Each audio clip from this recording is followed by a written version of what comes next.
Bonsoir à tous, très heureuse de vous retrouver ce soir pour ce deuxième rendez-vous dans le cadre donc des conférences que nous organisons en collaboration avec la Fondation Tara Océan, donc dans le cadre de l'Université de l'Océan. Donc ce soir, nous avons le plaisir d'avoir un très beau panel, donc en la personne de Sébastien Ruiz, qui est secrétaire général de la Fondation Tara. Nous avons également Christian Sardet, directeur de recherche émérite au CNRS, et Antoine Bertin, artiste. Donc tous les deux, donc les deux derniers ont participé, et j'imagine aussi Sébastien, aux expéditions Tara. Et ce soir, nous allons nous intéresser aux interactions entre l'art et la science, à leur rapport complexe, mais finalement si naturel, en tout cas. Nous verrons l'illustration. Et je cède la parole à Sébastien Ruiz qui va nous présenter nos deux invités et puis vous brosser le contexte aussi de la Fondation Tara, un petit rappel justement pour ceux qui n'étaient pas là la dernière fois. Donc je vous remercie de votre attention et je cède la parole à Sébastien Ruiz. Merci à vous.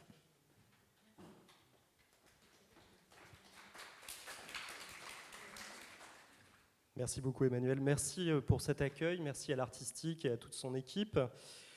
Merci également à la Biennale de Nice, puisque ces conférences ont une histoire. Hein. Je vais retracer le pourquoi nous sommes là, pourquoi la Fondation et pourquoi les artistes sont présents ce soir. Merci d'être venus aussi au public, et puis c'est notre deuxième session. On est très heureux en amont d'événements importants qui vont avoir lieu à Nice d'être présents. Alors, je vais présenter très succinctement la Fondation Tara pour qu'on ait le plus de place possible à la discussion avec les artistes et puis après avec vous. Alors recontextualiser, c'est vous dire qu'on sort d'une très grande expo qui a eu lieu au 104 à Paris de novembre à mars, tout début mars, qui nous a permis de mettre en avant les artistes, ce qu'on n'avait jamais vraiment fait, en tout cas à cette dimension, avec 1500 mètres carrés, plus de 40 artistes représentés, qui était une rétrospective de la résidence sur Tara. Et puis, depuis, ça a ouvert tout un champ des possibles, avec notamment une exposition qui aura lieu ici à Nice, à la Villa Arson, lieu important. Je vois les photos qui sont autour de vous de l'école de Nice. La Villa Arson est aussi un des lieux emblématiques de la création contemporaine et de la création tout court à Nice. Donc, à partir du 7 mai, une exposition qui reprendra une partie de ce qui s'est déroulé au 104 avec justement Christian et avec Antoine, avec près de 20 artistes en collaboration avec la Villa, avec la Fondation Thyssen, dans le cadre de la Biennale de Nice. Et puis en juin, alors que la Biennale sera déjà en place, il y aura évidemment l'UNOC, dont vous avez probablement entendu parler, et vous allez en entendre parler de plus en plus jusqu'à l'ouverture de ce sommet des océans, sommet organisé par l'ONU et avec la France. Évidemment, la Fondation Tara sera très présente. Donc on lance ce cycle pour nous amener jusqu'à l'UNOC, qui est un moment politique et pas seulement, un moment de création. Alors la Fondation Tara, une petite présentation assez rapide. Vous aurez le temps, si vous avez des questions, qu'on y revienne. Alors moi je ne me suis pas présenté, mais je suis secrétaire général de la Fondation. Mes collègues qui aiment bien blaguer disent secrétaire en général. Je ne sais pas comment je dois le prendre. Alors, la Fondation, c'est quoi ? D'abord, on est la première fondation reconnue d'utilité publique dédiée à l'océan en France. Ce n'est pas peu de choses. Maintenant, on a été rejoint par d'autres structures, d'autres associations, d'autres ONG, mais quand même, on reste une fondation très hybride, très large, entre la recherche scientifique de très haut niveau, entre le plaidoyer, on en parlera probablement au cours de la discussion, et puis la présence des artistes, qui est une chose... Je pense qu'on a été les premiers à voir tous ces métiers à bord d'un bateau qui fait finalement que 36 mètres de long, hein, qui n'est pas si important. On a deux missions principales, explorer l'océan pour mieux comprendre et partager la connaissance des scientifiques pour le protéger. Alors cet objectif, ça va être l'objet de cette discussion, l'objectif de partager, de mieux comprendre et de protéger, de s'engager passe, on en est persuadé, par les artistes. Ça viendra également dans la discussion. Par qui ça a été fondé ? Alors vous avez une première photo qui est, je pense qu'Agnès a dû éjecter de la présentation, ou alors elle est sur la prochaine, j'espère. Sinon je vais me faire gronder. Ah, elle est là, voilà. Donc le fondateur Étienne Bourgois et Agnès B qui ont racheté ce bateau pensé en 1989 par Jean-Louis Etienne, puis Peter Blake a pris le relais, malheureusement décédé sur le bateau, tué par des pirates de la mer, donc racheté en 2003 par Agnès et par Etienne, avec ce projet d'emblée, la science et des artistes. Probablement ce qui a fait d'ailleurs la différence avec d'autres repreneurs qui s'étaient positionnés. Il faut savoir que Pippa Blake, veuve de Peter Blake, est peintre. Je pense que ça a également fait écho. Alors là, une petite représentation de la Terre pour en arriver à cette partie que Christian connaît probablement mieux que moi. Vous avez une représentation pour vous faire comprendre la fragilité finalement. Toute cette surface d'eau que vous avez vue tout à l'heure, on l'a condensée pour en faire une petite boule qui est là, mais qui représente la réalité, avec deux plus petites qui sont presque invisibles, je pense, de la salle.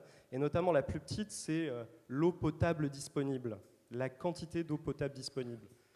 Voilà, Antoine, en hommage, vient d'en boire. Donc ça vous donne l'idée de pourquoi on doit se battre pour la protéger, pour mieux la comprendre, puis la protéger. Alors là, vous avez quelques chiffres importants qui viennent également en écho de ce que je viens de dire sur cette quantité d'eau potable.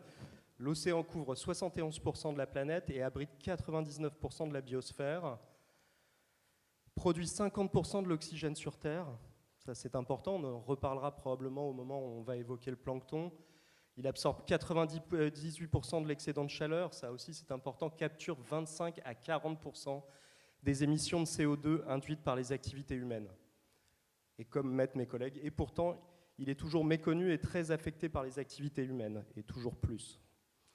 Alors explorer, on en a parlé, explorer et partager, Tara c'est un modèle scientifique unique, avec 3 grands programmes, c'est la biodiversité marine et le climat, première étude globale du plancton, biodiversité marine et la pollution, étude de la pollution plastique, on pourrait dire que c'est une de nos spécialités, on la retrouve d'ailleurs très présent dans l'exposition que j'ai évoquée tout à l'heure, la biodiversité marine et l'Arctique, avec le pôle Nord, le changement climatique en Arctique, première dérive effectuée en 2006, et très bientôt une prochaine dérive arctique avec un deuxième navire qui sera baptisé fin avril, qu'on verra tout à l'heure dans une autre page. 13 expéditions en 20 ans, 580 000 km parcourus. Pour vous donner une idée, par an, c'est 285 jours en mer en moyenne. Donc c'est un bateau qui a quasiment 40 ans, qui navigue énormément, qui est un vieux bateau. Pour de la marine marchande, ça pourrait être un très vieux bateau. On l'entretient très bien, ce qui permet d'accueillir la science et les artistes dans de très bonnes conditions. Quelques missions, et on parlera d'une autre mission avec Christian. 2009-2013 avec Tara Océan, une mission très importante. Tara Microplastique en 2019. Tara Pacifique 2016-2018. Et puis la dernière qui s'est achevée il y a quelques mois, Tara Trek Europa. On a notamment étudié le continuum entre terre et mer. On aura quelques déjà chiffres dans les mois à venir. Des publications, ça c'est important parce que c'est ce qui sanctionne au sens positif du terme le travail excellent effectué par les scientifiques à bord. Alors 5000 publications, je sais qu'on se bat un peu sur ces chiffres parce que certaines des publications ne sont pas forcément tracées, donc peut-être que c'est un peu plus que ça, c'est ce qu'on imagine, mais on essaye de faire simple, alors on dit 5000, donc 4700 publiés par les laboratoires tiers en open data. Vous voyez des couvertures importantes quand même, Nature, Science. D'ailleurs, on s'est aperçu que depuis le Covid, que certaines de ces publications sont rentrées finalement dans l'esprit collectif, puisqu'on a parlé de ces revues qui sont quand même des revues spécialisées essentiellement en direction des scientifiques. L'impact scientifique, quelques chiffres importants pour vous dire un petit peu à quoi on a servi une fois qu'on envoie des scientifiques en collaboration évidemment avec la Fondation. Qu'est-ce que ça donne sur des années? 200 000 types de virus et rétrovirus dévoilés, 100 000 espèces marines microscopiques découvertes, donc en partie grâce à toi Christian, 140 000 échantillons collectés, 500 000 espèces de bactéries découvertes, 200 millions de nouveaux gènes dévoilés. Voilà, alors ce n'est pas une suite de chiffres pour en additionner, mais c'est l'importance en 20 ans de la Fondation Tara, c'est ses découvertes. L'explorer cherche, mais surtout sert à quelque chose. Et derrière, c'est le partager. Alors évidemment, ce soir, c'est une partie du partager. En 20 ans, c'est 1 million d'élèves qui ont travaillé avec nos ressources pédagogiques. On a environ 140 à 200 000 élèves par an qui travaillent avec notre pôle éducation. On est même très heureux depuis 2 ans d'avoir un sujet au bac Tara. Et puis évidemment les prises de parole, mais là je pense qu'on est la parfaite illustration ce soir, en tout cas on va essayer. 50 artistes embarqués en résidence à bord de Tara, c'est même plutôt une soixantaine. Et là vous avez quelques images très simples de cette exposition au 104, dont on est très fiers. Un livre est d'ailleurs sorti aux éditions The Ice Publishing, donc je vous conseille il se trouve dans les très bonnes librairies, et sinon il se commande. Le plaidoyer, c'est la partie d'après la recherche, c'est-à-dire une fois qu'on a ces chiffres, comment on s'en sert pour faire changer les choses, ou en tout cas essayer d'influer et d'influencer les décideurs, et notamment les politiques. Depuis 2013, on a un siège permanent d'observateurs à l'ONU, ce qui nous aide à pousser. On est évidemment aussi dans un travail de lobbying et de plaidoyer en direction des politiques en France et à l'Europe. Donc c'est un travail qui est assez souterrain, mais quand il existe, eh bien, c'est des lois, c'est des textes qui contraignent, c'est des textes qui aident, en tout cas, à mieux protéger, à mieux comprendre. C'est d'autant plus important dans l'ère qui est la nôtre depuis quelques semaines notamment. Et puis un engagement collectif, là vous voyez le logo qui va être si important et je pense très visible pour les habitants de Nice et au-delà dans les prochaines semaines et les prochains mois, donc l'UNOC 2025, avec 2 grandes thématiques notamment, il y en a 9 au total, mais 2 qui vont être très discutées, c'est les aires marines protégées et le deep sea mining, on pourra revenir dessus évidemment. Et puis enfin pour finir, Tara Polar Station, c'est notre 2e navire, on a un voilier. Au départ, c'était quand même ça, hein, c'était l'aventure, la science, l'art à bord d'un voilier. Ça sera toujours le cas, puisque en 2026, les 2 navires auront leur propre mission. Pour ce qui est de la goélette, donc bateau à 2 mâts et 2 voiles importantes, ça sera en Asie du Sud-Est. Et puis ce nouveau bateau, cet ovni, cette soucoupe volante qui sort donc des chantiers... du chantier naval de Cherbourg, CMN, voilà, va refaire ce qu'on a fait en 2006, ce que vous voyez ici, donc être pris dans les glaces, et ce qui va permettre d'analyser à la fois ce qui se passe dans l'eau, dans la glace, sur la glace, mais aussi la partie aérosol. Voilà quelques images de ce qui a duré 500 jours, un peu plus de 500 jours à l'époque, et qui malheureusement durera plus probablement autour des 300-350 jours, c'est ce qu'on estime, ce qui n'est pas forcément un très bon signe. Voilà un peu à quoi pourrait ressembler la dérive. Donc début de la dérive, 2026, été 2026, avec ce nouveau navire qui est un vrai bateau à moteur. Hein. C'est vrai qu'il ressemble un peu à un aéroglisseur, pour certains à une Madeleine, mais c'est un vrai bateau de science. Voilà quelques détails, mais que vous pourrez retrouver sur notre site internet et bientôt en photo. Voilà quelques images de la construction. C'est un objet qui n'a jamais existé avant, hein, donc c'est un énorme défi qui a été lancé au chantier naval. C'est grâce à la France, hein, c'est le plan de relance qui a permis de faire ce chantier énorme, qui permet d'avoir un navire qui aura à peu près 2 fois plus d'habitabilité que la goélette, donc avec notamment des laboratoires bien plus importants. Pour ceux qui connaissent le laboratoire de la goélette, le wet lab, là on sera à presque 80 mètres carrés de wet lab, c'est un bond en avant. Et puis la dernière photo en bas à droite pour moi, voici les 2 bateaux l'un à côté de l'autre, c'est ce que vous verrez également à Lorient pour le baptême le 24 avril. Voilà un peu la présentation de la fondation. J'ai fait vite, c'est assez dense parce que comme vous l'avez vu, on a beaucoup d'actions. La science, le plaidoyer, la partie artistique et puis toute l'organisation qui va avec. Je vais enchaîner très vite avec la présentation des 2 artistes présents. Alors, je commence par Antoine Bertin. Alors, j'ai ta date de naissance, 1985. Tu es diplômé de l'ENS Louis Lumière, du London College of Communication de Londres. Tu es un artiste européen, bon ça paraissait évident, mais qui travaille sur l'intersection de la science et de l'immersion sensorielle. Tu es un artiste sonore surtout, on va le dire de cette façon.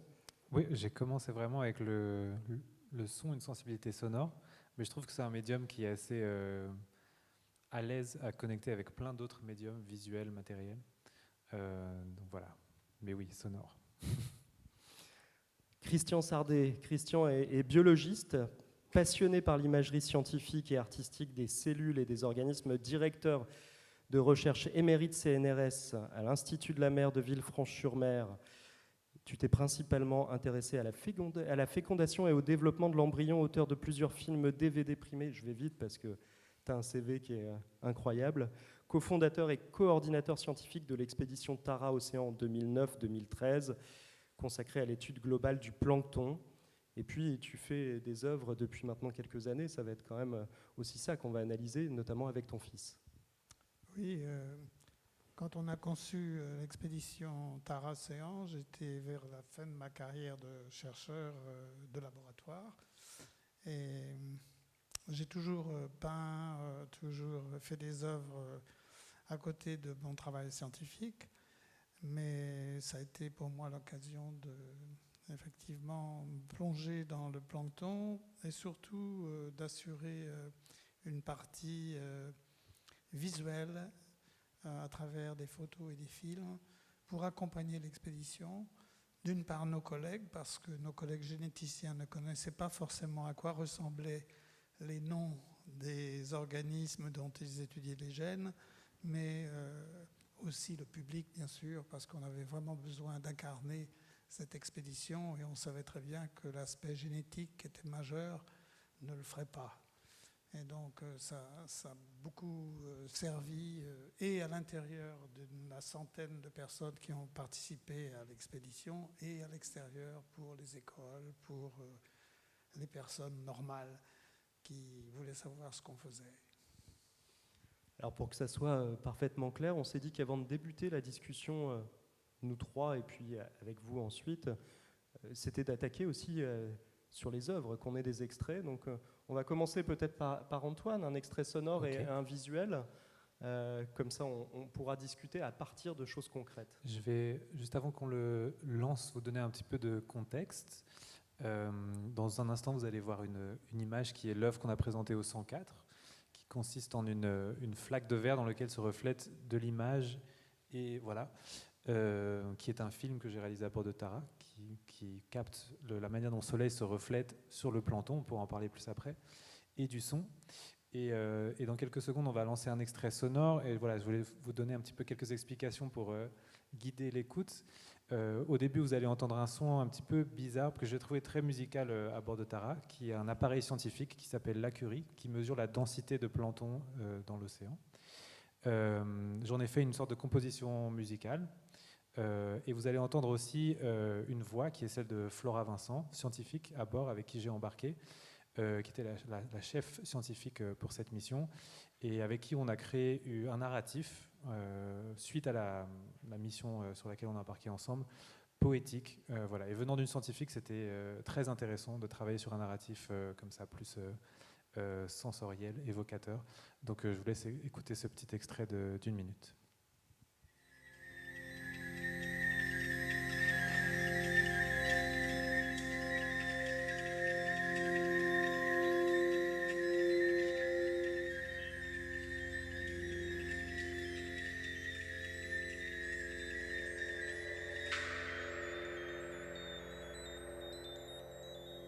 C'est tout autour de nous, et pourtant, on ne le voit jamais. Si ça n'existait pas, nous n'existerions pas non plus. Longtemps, bien longtemps avant que nous soyons des humains, nous vivions dans l'océan. Ça nous a apporté tout ce dont nous avions besoin pour grandir, nous développer, évoluer. Ça nous a apporté l'oxygène.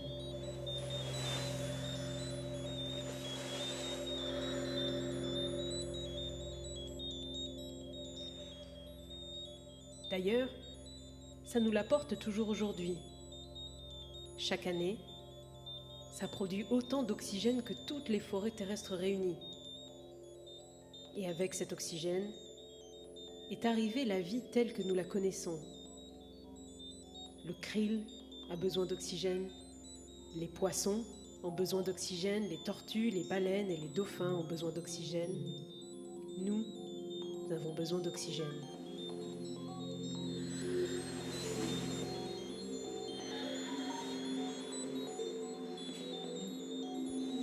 En échange, ça n'a pas besoin de grand-chose. L'énergie du soleil, quelques sels nutritifs, du CO2 que nous avons en quantité.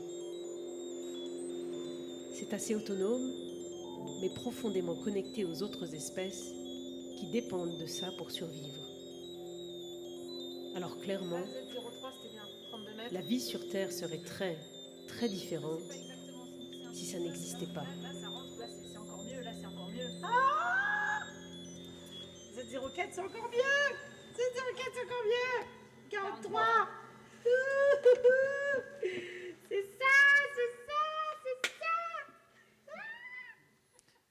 Donc, ce que vous entendez à la fin, donc, au moment où les mesures ont confirmé qu'on avait trouvé le phytoplancton, c'est Flora qui s'émeut de ce moment.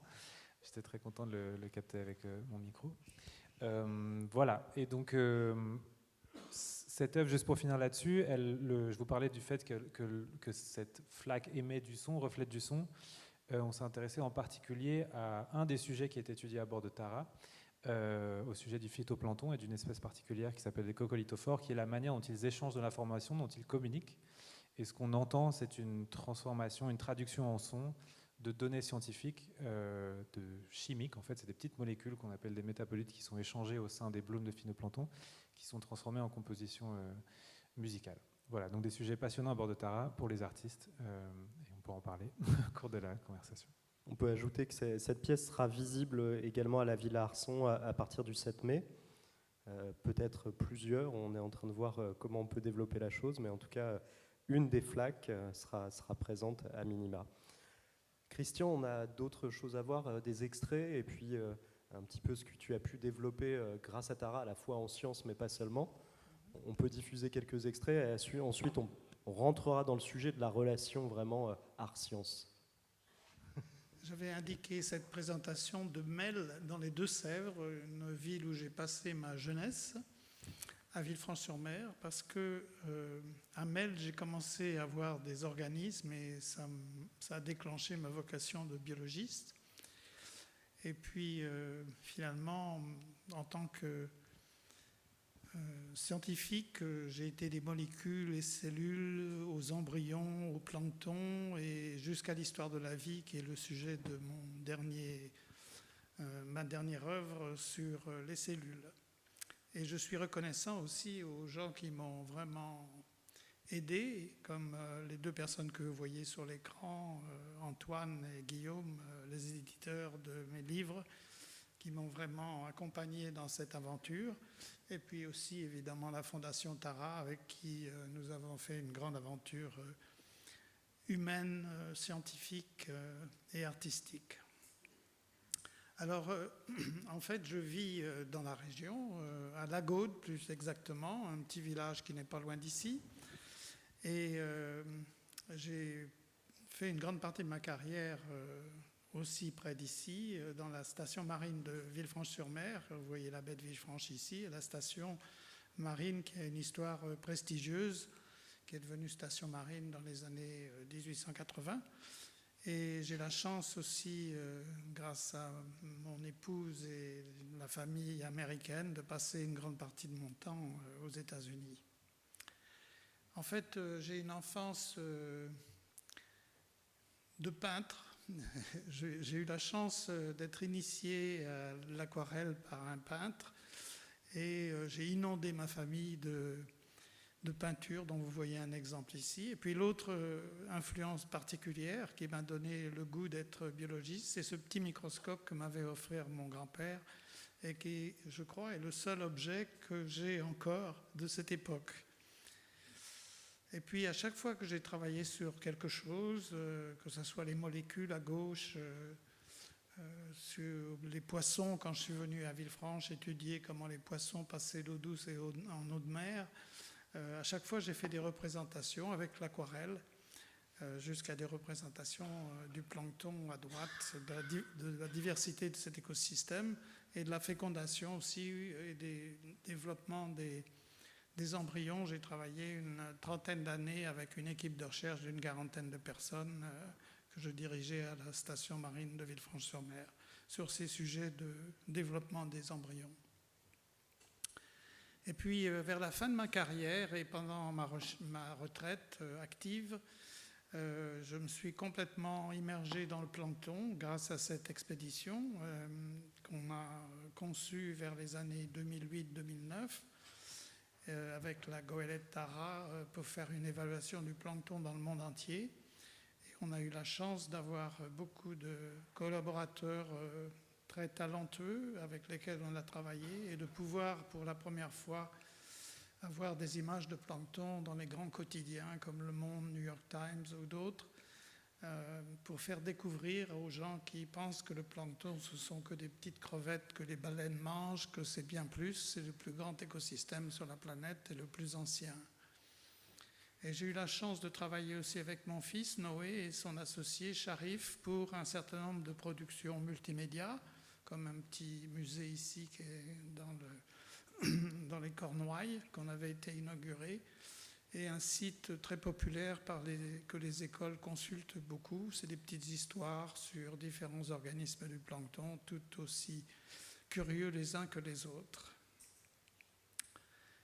Et ces images et ces films m'ont amené à faire des expositions et des collaborations avec un certain nombre d'artistes, comme ici deux artistes japonais très talentueux avec qui on a fait une exposition à la Fondation Cartier.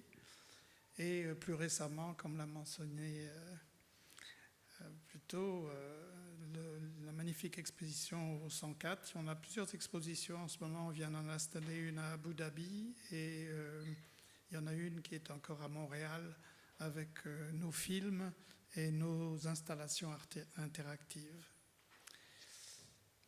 Et j'ai voulu aussi, pendant toute ma carrière de chercheur, en fait, partager ma passion pour les cellules et plus récemment pour l'histoire de la vie à travers des films, des DVD, des dessins animés, des livres, même des sculptures. Donc pour moi, ça a toujours été une partie intégrante de mon travail, ce passage pour que des personnes qui ne sont pas des spécialistes scientifiques puissent comprendre ce que l'on recherche. Est-ce qu'on le comprend ou ne comprend pas? Et évidemment, je suis maintenant dans une phase, puisque le deuxième livre sur les cellules a été très bien accueilli, je suis dans une phase où je fais le même travail finalement, mais à travers des interviews, des conférences et des expositions, comme cette exposition à New York de mes dessins qui sont dans le livre sur les cellules. Alors voilà un de ces dessins par exemple, parce qu'en fait je raconte des histoires. On dit toujours tout est poussière d'étoiles. Et en fait poussière d'étoiles, ça veut dire que depuis le Big Bang qui a produit tout l'hydrogène quelques minutes après le Big Bang, tous les autres éléments dont nous sommes faits, par exemple nous les humains comme les poissons ou tout ce qui vit en fait, c'est fait de quelques éléments seulement qu'on appelle les schnops, le carbone, l'azote, l'oxygène, etc. Et par exemple, l'atmosphère n'est faite que d'azote et d'oxygène pratiquement, avec un petit peu de CO2, et puis les océans d'H2O. Donc c'est ce que j'essaye de faire dans mes peintures ou mes dessins, c'est de raconter des histoires qui sont basées sur des observations scientifiques. Évidemment, la grande aventure de ces dernières 20 ans, pour moi, c'était l'expédition Tara Océan, qu'on a conçue sur un coin de table à Villefranche avec Eric Karsanti et Gabi Gorski en 2008. Et vous voyez un petit groupe de gens qu'on avait réunis à la station de Villefranche au tout début.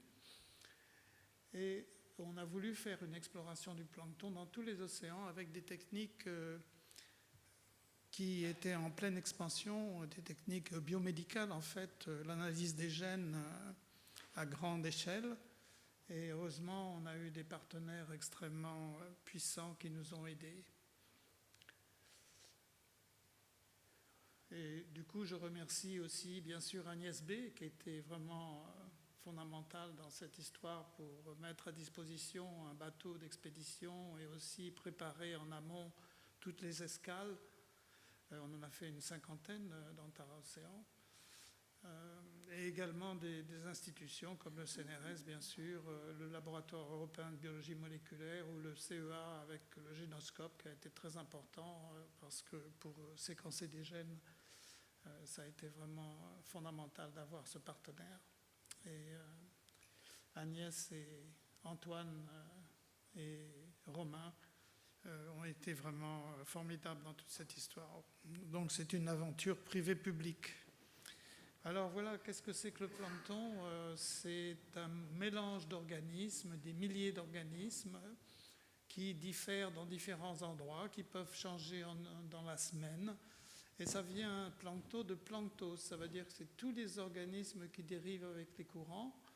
Et c'est le plus vaste et le plus ancien écosystème sur la planète. Tous les organismes ont des représentants dans le plancton. Par exemple, un poisson, quand il est tout petit, il n'a pas la force de s'extraire des courants, il fait partie du plancton. Ou une huître, c'est pareil. Pendant qu'elle est un embryon ou une larve, elle est dans le plancton. Il n'y a que les plantes terrestres qui ne sont pas dans le plancton. Et à travers des photographies, dont vous voyez ces unicellulaires du plancton, très importants, puisqu'ils constituent une grande partie de la biomasse. Ce sont des cellules uniques qui peuvent vivre quelques jours, une semaine, un mois tout au plus, qui sont déjà très sophistiquées, qui ont des comportements qui sont coloniaux pour certains, comme ces diatomées ici. Et puis, ce que j'ai essayé de représenter avec mes dessins, cette diversité des formes de vie, qui est vraiment la vraie biodiversité. Ce n'est pas ce qu'on pense, les insectes, la vraie biodiversité, parce que les insectes, ils sont à peu près tous sur le même modèle, même s'ils ont des différences. Mais dans le plancton, il y a vraiment une diversité de formes et de stratégies de vie extraordinaires. Alors j'ai essayé de transmettre aussi par des livres qui sont publiés dans plusieurs langues maintenant, et un site où on raconte des petites histoires sur chaque type de plancton, que ce soit même les oursins par exemple, qui vont vivre dans le plancton pendant un mois, pendant toute leur vie d'embryon et de larves. Alors j'ai eu la chance de participer à cette expédition en plancton en tant que membre sur le bateau. Les points rouges que vous voyez sont les étapes que j'ai faites avec la première expédition qui s'appelait Tara Océan et qui a duré 3 ans, de 2009 à 2012.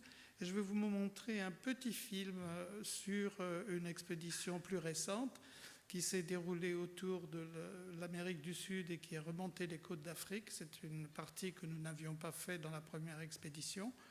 Et on a pu collecter des échantillons qui sont complémentaires de ce qu'on avait fait. Et ce film vous donnera une idée de ce qui se passe à bord. Lorsque la Terre fut observée pour la première fois depuis l'espace, elle reçut le nom de planète bleue. Mais avions-nous imaginé que l'océan était habité par un peuple invisible, incroyablement puissant, le microbiome marin? Ce monde immense de microbes planctoniques soutient la vie sur Terre et régule aussi son climat. Nous aussi dépendons d'un microbiome, le microbiome humain, composé de tous les microbes de notre corps. Il digère nos aliments, stimule notre immunité et nous aide à combattre virus et bactéries. Sans lui, nous ne pourrions survivre. Il en va de même pour le microbiome marin, indispensable à l'équilibre et à la santé de l'océan.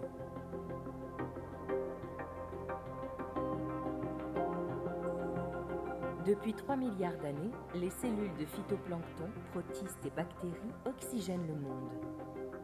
Avec d'autres micro-organismes, ils fournissent nourriture et énergie pour tous. Ils séquestrent autant de CO2 que toutes les plantes sur Terre, tout en produisant l'oxygène que nous respirons.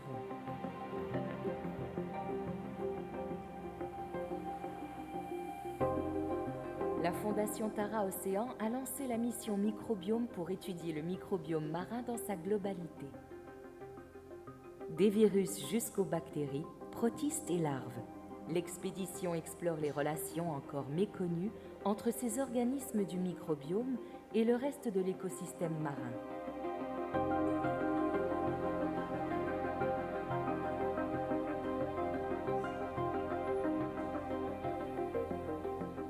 En partenariat avec des laboratoires à travers le monde, l'objectif de la mission est de comprendre comment le microbiome marin fonctionne, comment il réagit face au stress actuel tels que le changement climatique et la pollution. L'océan est la clé de la vie sur Terre. Suivez l'aventure et découvrez cet invisible océan de vie.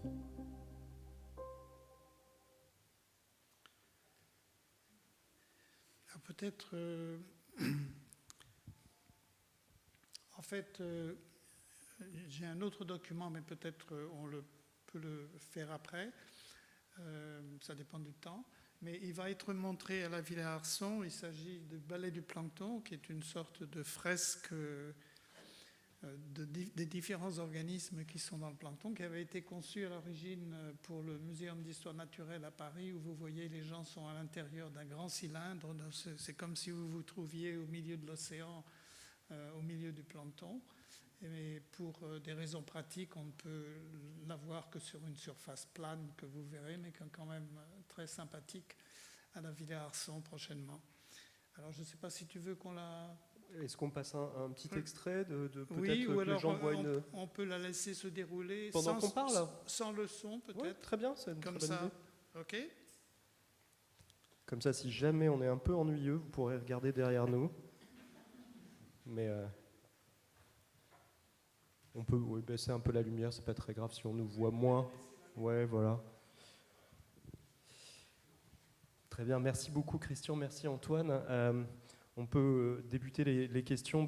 Ça paraît évident avec ce que tous les deux vous nous avez montré. Alors, je passe tout de suite pour un intellectuel en donnant une citation de celle de Paul Klee.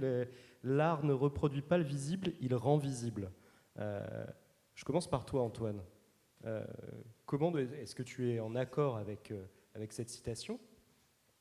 Et puis, deuxième question qui en découle, c'est finalement, est-ce que ça a changé pour toi ta façon de travailler tes œuvres, de rencontrer la science de cette façon-là? Parce on reviendra sur la question de symétrie de vos vies, scientifique qui va vers la création et probablement un artiste qui va vers des processus scientifiques. Mais comment tu te sens par rapport à cette phrase? Révéler l'invisible, bien sûr. Alors, comme je disais tout à l'heure, moi je m'intéresse beaucoup au son, à écouter l'océan. Et on a cru pendant longtemps, tout simplement, que l'océan était silencieux, par exemple. Donc voilà, invisible au sens de caché, au sens de l'humain qui présume qu'il n'y a rien à voir, peut-être, et l'envie de révéler ça. Et donc je pense que l'art fait ça, comme la science s'essaye à le faire.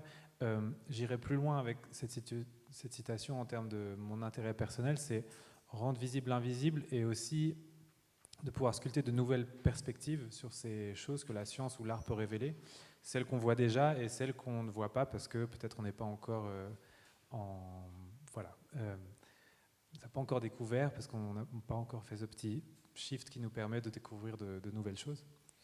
Ma rencontre avec la science, en fait, j'ai étudié ou essayé d'étudier un petit peu la science à un moment de mon parcours. J'ai fait un peu de physique.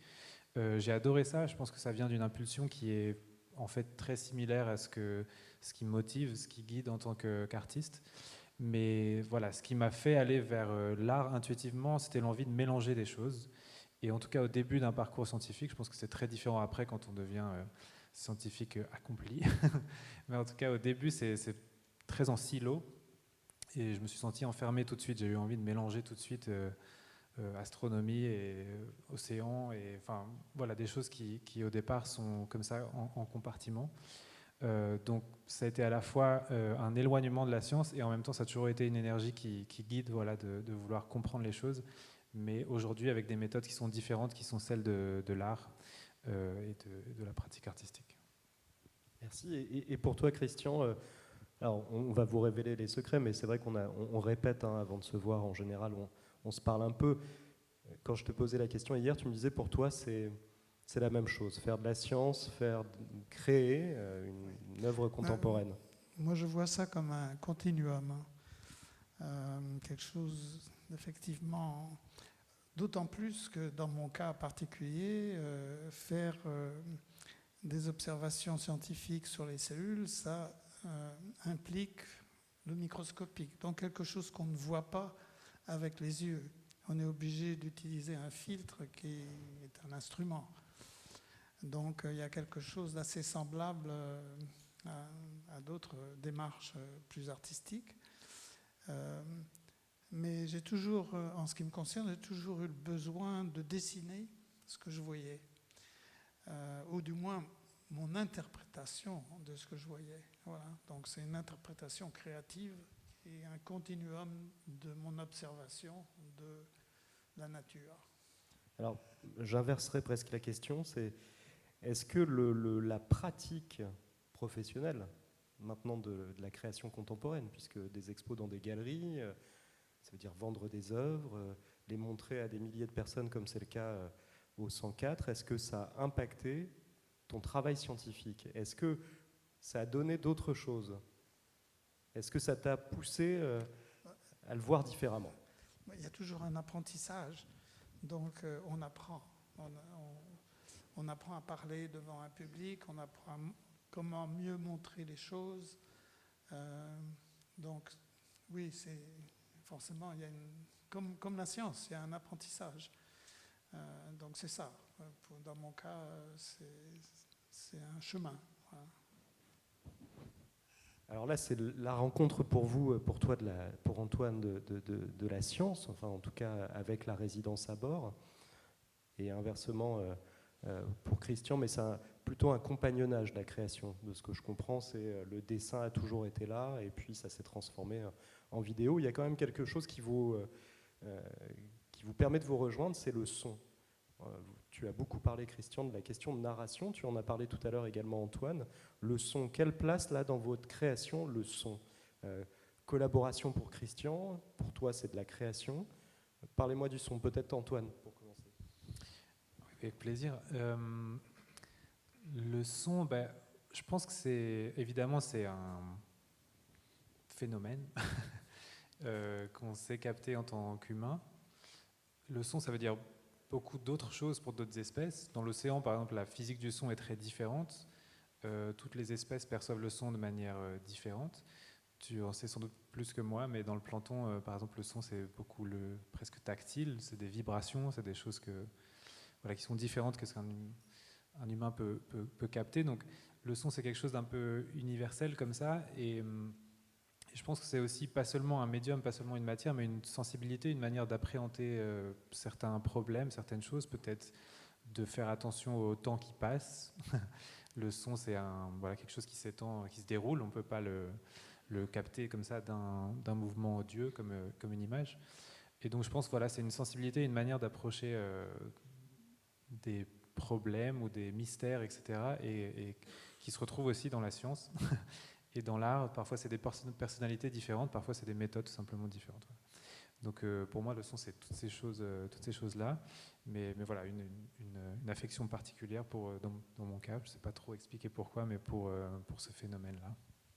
Et on l'a entendu tout à l'heure, il y avait une histoire, la narration quand même. On entend un instrument scientifique au début, en tout cas le son qu'il produit, et puis une scientifique en l'occurrence, qui est en train de découvrir, en tout cas en train de chercher et d'avoir le bonheur, et ça crée du son à nouveau. Dans cette narration, le son, moi j'ai en souvenir dans l'exposition de la Fondation Cartier, mais aussi à Kyotographie, c'était en amont, le son de Ryuichi Sakamoto. Comment le son vient s'incorporer aux images de science, pour toi, Christian? Ce sont des ambiances. Et effectivement, l'exposition à Kyoto était extraordinaire parce que Ryuichi Sakamoto, qui est quand même un grand maître du son et de la musique, a fait une musique qui était totalement appropriée à cette ambiance de jardin zen qu'on avait conçu avec le Shiro Katatani. Donc, bon, ça, j'avais pas grand-chose à voir avec, excepté approuver et entendre. Le son sur nos documents avec mon fils Noé, c'est plus mon fils qui est vraiment le porteur de ces sons, à travers tout un tas d'amitiés, de gens qui ont participé. Sur les chroniques du plancton, on a fait participer beaucoup de gens dans notre entourage, les faire répéter à la maison, voilà. Ça a été souvent une aventure de création collective. Voilà. On parle du son aussi comme une émotion. Dans ce rapport art-science, puisque c'est la thématique de ce soir, est-ce que l'émotion que peut créer la création est importante pour la science? En toi, en tant que scientifique, qu'est-ce que ça peut apporter? En termes de compréhension, en termes de façon de toucher le public, est-ce que on peut se dire que tu paries sur l'émotion pour dépasser la science? Oui, mais je crois que c'est quelque chose d'extrêmement répandu, surtout actuellement, avec le pouvoir des images. Quand on fait une découverte, ce qui est assez rare, maintenant, on veut faire la couverture d'un grand magazine. C'est quasiment automatique. Donc, il y a une polarisation des biologistes vers l'image, très importante, pour essayer d'avoir l'image emblématique de leur découverte. Donc, il y a une vraie compétition dont les gens ne sont pas nécessairement au courant, mais elle existe. Et puis, bon, les réseaux sociaux n'ont fait qu'amplifier ces phénomènes, particulièrement Instagram ou ces réseaux qui sont basés sur l'aspect visuel des choses, à amplifier encore. Et il y a vraiment des artistes qui sont des scientifiques en activité parmi les gens. Et dans mon livre sur les cellules, j'ai vraiment essayé de trouver des images qui étaient vraiment artistiques, parce qu'il y en a beaucoup en biologie. Est-ce que tu as senti que ça a changé la perception de ton métier premier, qui est la science? Est-ce que d'un seul coup, tu es passé dans autre chose? C'est-à-dire que il y a une révolution dans la biologie qui est, enfin il y en a plusieurs, mais il y en a une qui est associée à l'imagerie cellulaire, la capacité de voir les cellules sur des écrans, qui est située dans les années 70-80, à laquelle j'ai participé moi-même. Donc il y a eu un extraordinaire engouement parce que tout d'un coup, les biologistes ont réalisé qu'ils pouvaient mettre ensemble l'optique, l'électronique et l'analyse d'images, et la manipulation des images. Donc, depuis 50 ans, il y a vraiment une explosion de la qualité des images, y compris des images extrêmement artistiques. Alors, c'est 35 000 personnes qui ont vu ces images artistiques au 104. Pour toi, Antoine, est-ce que tu as senti que tu passais une étape importante avec la résidence Tara, c'est-à-dire rentrer en relation? Alors, il y a les marins, dont on n'a pas beaucoup parlé, mais c'est essentiel quand même sur le bateau, ce qui se passe, c'est totalement hybride. Encore une fois, c'est une relation avec 3 métiers de personnes qui sont plutôt enfermées dans leur métier. Très concentrés sur le métier, donc des marins, des scientifiques et des artistes. Mais est-ce que tu as le sentiment que tu es devenu utile finalement? Est-ce que tu t'es dit, ça y est, avec la science, je passe un cap en direction du public? Alors, servir à quelque chose, c'est certainement un objectif. Sur Tara, pour moi, c'est la première fois où j'ai senti qu'une collaboration avec une rencontre avec des scientifiques fonctionnait d'une certaine manière. Et je pense que ça a fonctionné parce que, certes, à bord, il y a de la science, il y a de l'art, il y a de la navigation. on est tous ensemble sur un navire et on vit beaucoup d'autres choses que simplement faire de la science ou faire de l'art ou faire de ce qu'on fait, son métier, on va dire. On vit des moments ensemble, on mange, on a le mal de mer, au début surtout. Parfois il y a du gros temps, des moments difficiles, des moments joyeux qui viennent parfois de la science, parfois de l'art, comme vous l'avez entendu tout à l'heure. Et tout ça, justement, c'est de l'émotion, c'est des moments humains, c'est des choses qui ne sont pas forcément prises en compte parce que ce n'est pas vraiment quantifiable ou c'est peut-être pas très scientifique, ces relations, ces émotions. Et pourtant, j'ai l'impression qu'elles ont vraiment une fonction qui est de faire fonctionner ces échanges, de créer des nouvelles idées, de créer des nouvelles manières de travailler. Et Tara le fait naturellement, et c'est quelque chose que j'ai eu beaucoup de mal à recréer dans d'autres contextes, notamment parce qu'on vient, scientifique ou artiste, de mondes différents, avec beaucoup d'a priori, qu'on le veuille ou non, chaque discipline. Et voilà, cette relation art-science, elle évolue tout le temps, mais en tout cas, voilà, elle commence toujours avec certaines différences, certaines distances qui sont à la fois intéressantes et à la fois pas souvent des barrières. Et je trouve que Tara fait bien, met bien ce mécanisme en route.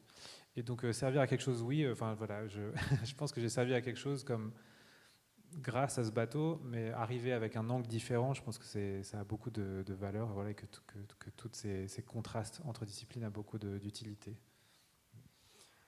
Il y a également quand même cette question, quand on monte une exposition à Art Science, quand on va faire l'accrochage, puisque c'est le terme utilisé, on se dit ces deux mots quand même assez lourds de sens. Est-ce qu'on va être digne des deux en même temps avec un équilibre ? C'est pas obligé, hein, mais en tout cas, on se pose la question, est-ce que c'est une expo plutôt art, et auquel cas, on est plus dans des questions de médiation, de sensibilisation, majoritairement, ou une création contemporaine, où là, on est sur des questions de sensibilité. Est-ce que, en travaillant notamment sur la flaque qu'on a vue tout à l'heure, tu t'es dit, est-ce que je crée ce qu'on disait hier, c'est-à-dire un art mou, ou est-ce que tu as peur plutôt d'être un illustrateur? C'est-à-dire que, est-ce que tu t'es posé cette question de l'équilibre entre art et science dans ta pièce? Oui, en fait, c'est un questionnement qui a vraiment tout le temps. J'aime bien cette expression art mou, science dure et art mou, ou science molle. Et donc, je pense que déjà communiquer sur des sujets, et comme le dit et le fait Christian, sur des sujets scientifiques, parler de ce qu'on découvre, etc., c'est clé, c'est hyper important, c'est peut-être la base. Ce qui m'intéresse, c'est aussi comment l'art peut essayer d'aller plus loin et d'apporter autre chose d'utile encore. Et je trouve parfois très dur, en fait, c'est une étape qui est très difficile quand on s'informe, quand on passe du temps avec les scientifiques, on apprend beaucoup de choses, d'un moment donné de laisser derrière la science pour essayer de faire de l'art. Et ça paraît un petit peu binaire comme ça, mais c'est une question que je me pose souvent, comment aller plus loin grâce à des méthodes différentes. Et c'est dur parce qu'en fait, on accumule beaucoup d'informations, c'est des sujets passionnants, c'est le plancton, on découvre des trucs qui sont plus artistiques que l'art souvent, que d'autres espèces font. Et ça peut être une sorte de refuge, ça peut être une manière justement de se cacher en fait, derrière ces faits, derrière ces informations, et de ne pas forcément aller au bout de qu'est-ce qu'une œuvre peut faire pour toucher d'une autre manière que cette science les gens. Et donc, pour répondre à ta question sur l'art mou, voilà, c'est ce moment moi, qui est clé d'essayer à un moment donné de laisser derrière la science temporairement et de faire mon travail d'artiste et d'accepter le fait que je ne suis pas scientifique, ou alors je serais un scientifique mou et très mauvais parce que je n'ai pas les mêmes méthodes. Mais d'essayer de laisser la science derrière, malgré cette estime vraiment de la collaboration art-science et de tout ce que ça peut faire. Merci. Et Christian, je te redonne ta casquette de scientifique, même si j'ai compris que c'était des casquettes très mêlées. Est-ce qu'en regardant tes pièces et puis celles des camarades artistes autour, tu t'es dit, c'est cette façon-là de communiquer, peut-être, la science qui va nous permettre de toucher le grand public? Est-ce que tu as senti à certains moments que oui, c'était finalement un très beau travail de médiation? Est-ce que ça a d'un seul coup traduit des recherches sur lesquelles tu travailles depuis longtemps ou d'autres scientifiques?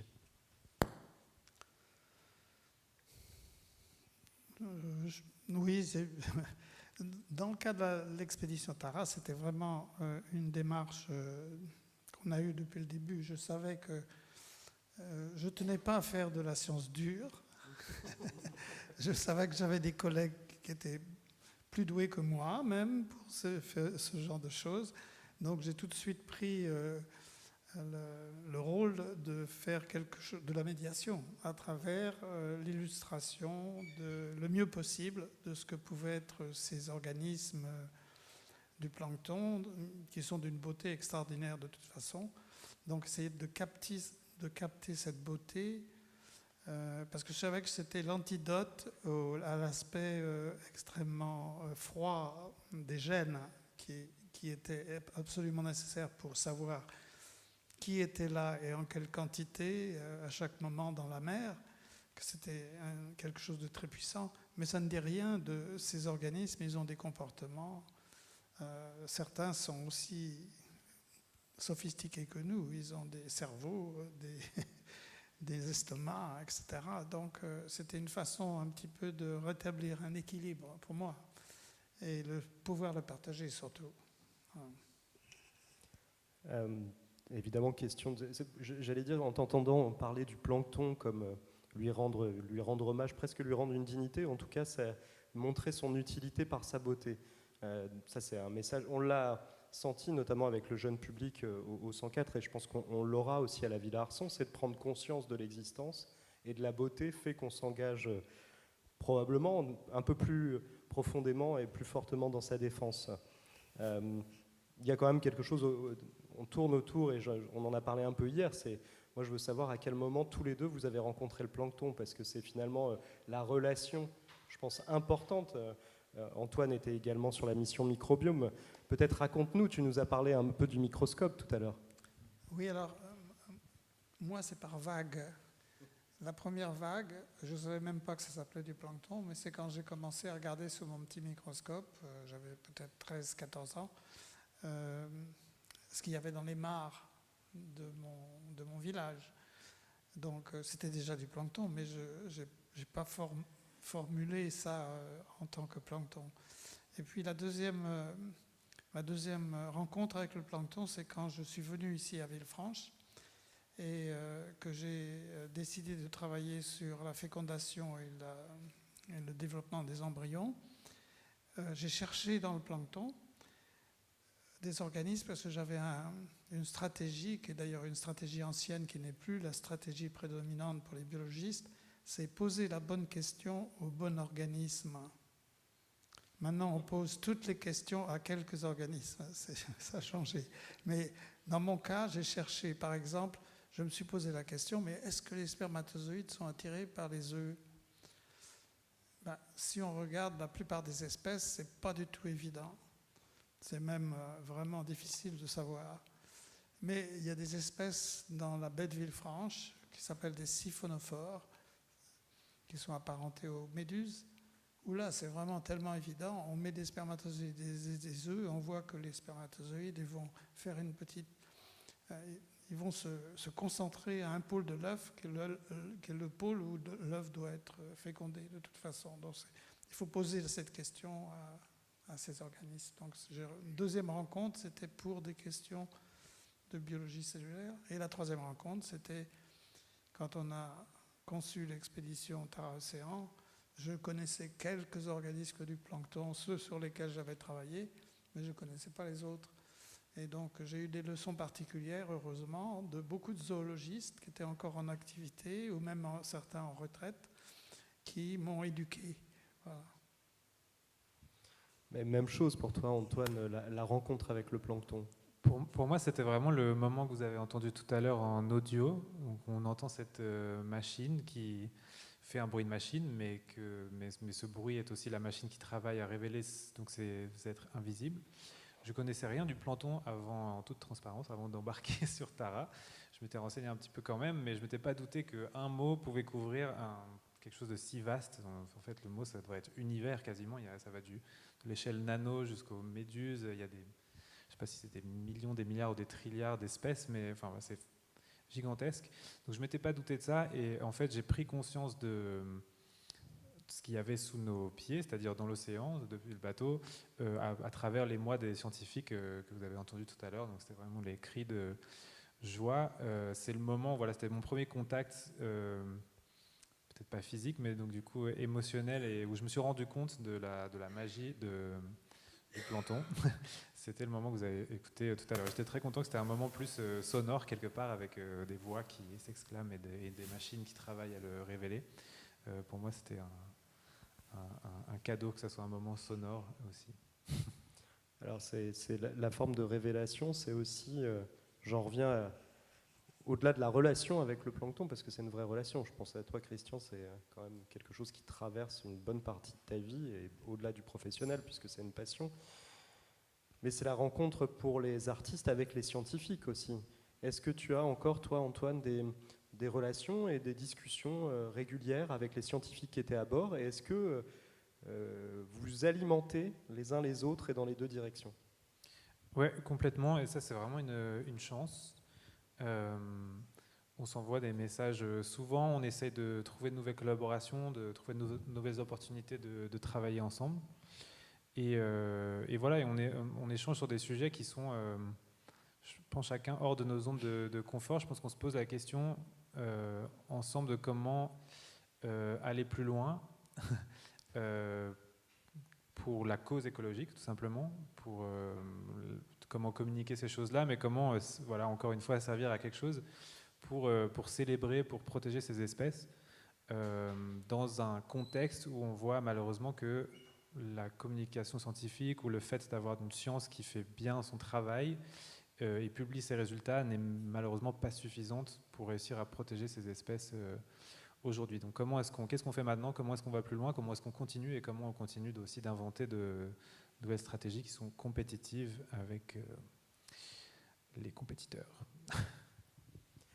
Christian, la question, elle, évidemment, c'est pas de comment tu as rencontré les scientifiques, parce que tu les as rencontrés tôt, mais j'ai envie de te poser la question, à quel moment tu t'es dit que le temps allait être consacré de plus en plus à la création? Est-ce que le fait d'être sur Tara, on n'en a pas parlé en amont, donc c'est vraiment, je te prends au dépourvu, mais est-ce que c'est sur le bateau que tu t'es dit qu'il y avait, en tout cas, ou à la suite, que tu t'es dit qu'il fallait passer plus de temps à la création?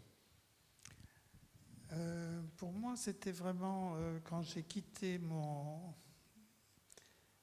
rôle de directeur de laboratoire d'une quarantaine de personnes. Il y a une règle au CNRS, on fait 3 mandats et on passe la suite. Alors la plupart de mes collègues, ils changent le nom du laboratoire et ils continuent. Mais moi, je me suis dit, c'est vraiment ma chance. Je vais consacrer le tiers de mon temps à organiser le laboratoire et l'administration d'un laboratoire, à faire des œuvres. Voilà. Donc j'ai fait des dessins animés, des films, différentes choses. Donc pour moi, c'était vraiment vers mes 45 ans à peu près. 40, oui. C'était vraiment là la chance que j'avais de trouver un temps suffisant pour pouvoir commencer à explorer cet aspect-là. C'est une forme de crise de la cinquantaine créative. Peut-être, oui. Antoine, tu parlais de ce que ça provoquait en forme d'engagement, la rencontre avec les scientifiques. Au-delà de la prise de conscience, c'est comment on fait bouger les choses. On a parlé très rapidement tout à l'heure du plaidoyer quand je faisais la présentation de la Fondation.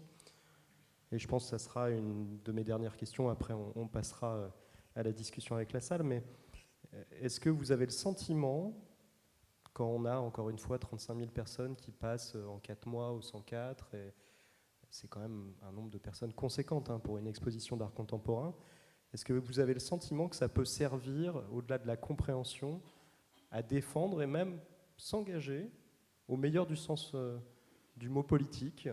Est-ce que vous avez le sentiment déjà que autour de vous, ça a fait un cercle de personnes qui se sentent plus fortes et qui ont envie d'être plus fortes par rapport à ça?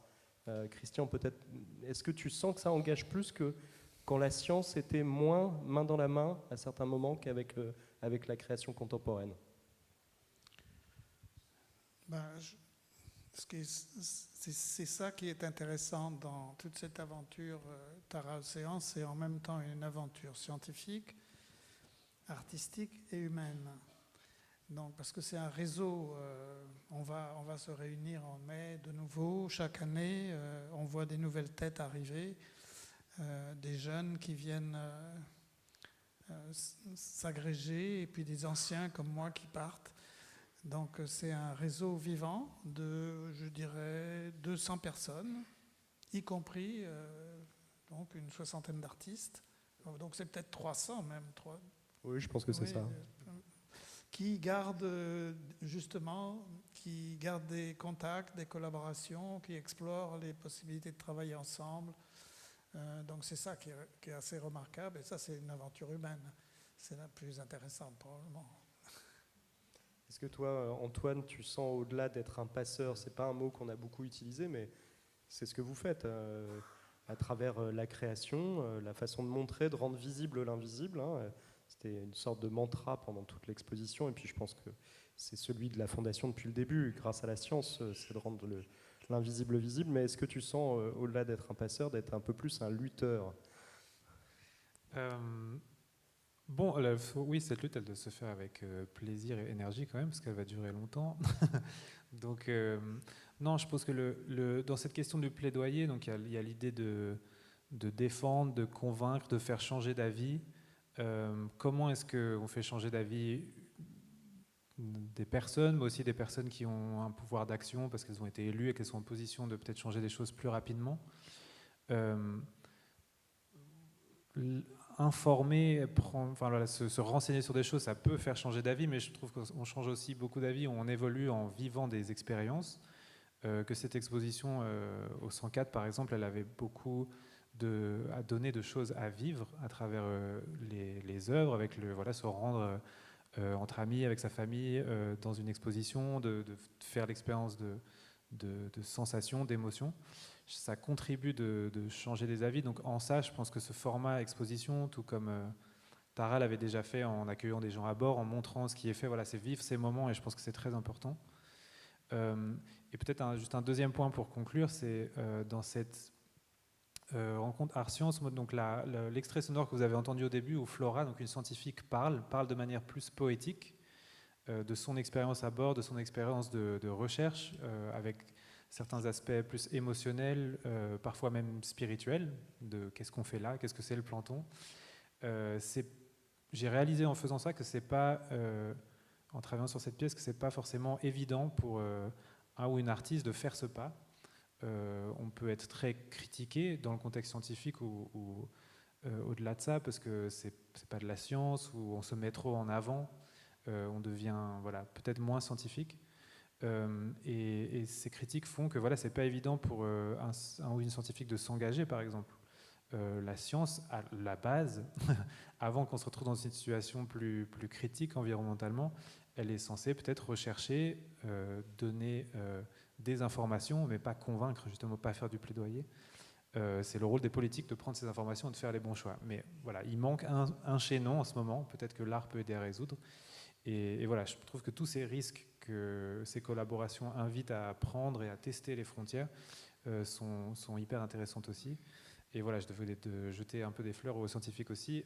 Ça m'a aidé à me rendre compte que ce que les artistes peuvent faire facilement, de se mettre sur scène et de proposer des choses à vivre, n'est pas forcément aussi, n'a pas la même signification et le même poids dans d'autres contextes. Merci.